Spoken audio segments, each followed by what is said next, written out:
Hi, my name's Sam, and I'm a tutor with the School of Government, tutoring Introduction to Public Policy. For me, it's really important to break the class into smaller groups. This is for a few reasons. First of all, it allows students to talk to only one person or two people, which is far less intimidating. And as a tutor, what you can do is go around the smaller groups and get a good sense for where they are at with the topic. It's also really important because it helps people who don't engage in the full class discussion, who are more introverted. It helps them to speak up, because you should take it as a massive win if they do talk in these smaller groups.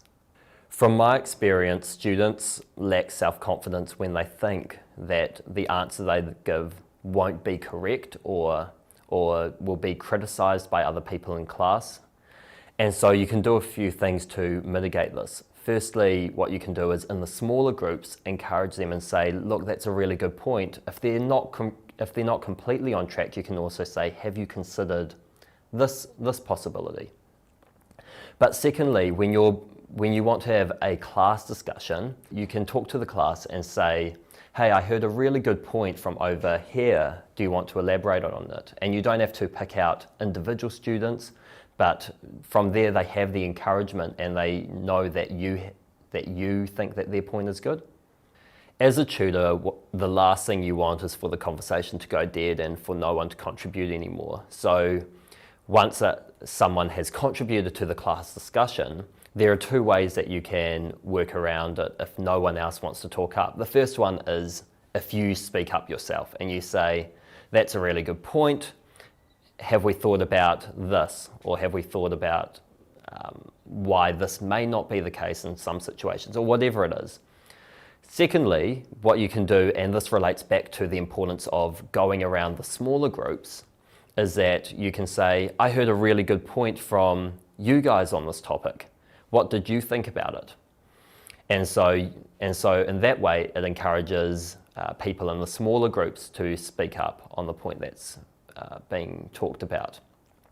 You can also change up the tutorial style. And so, for example, sometimes, and this is particularly relevant where there's issues with two different sides, you can run some sort of debate where you assign at the start of class people to have set positions on a particular issue that you're talking about, and then you can have them talk about those particular positions, and then from that way it keeps the conversation going.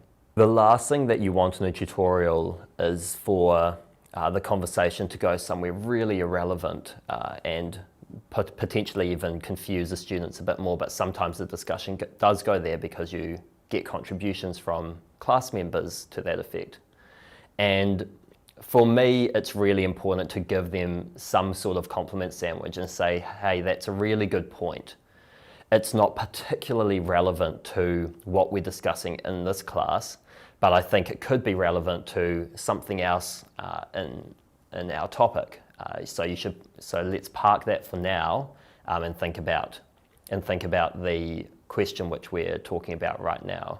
And so then they don't feel too bad or embarrassed for contributing something that's not on point, but at the same time, you get to move the class conversation back to where you want it to be.